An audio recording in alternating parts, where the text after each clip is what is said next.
విడుమొరటోడు అని వాళ్ళు వీళ్ళు ఎన్నెన్ని అన్న పసి పిల్లవాడు నవాడు.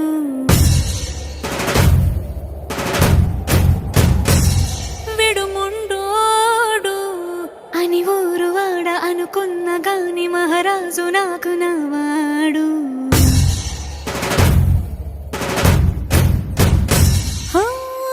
మాట పెడుసైనా మనసులో వెన్న రాయిలా ఉన్నవాడిలోన దేవుడెవరికి తెలుసును నాకన్నా.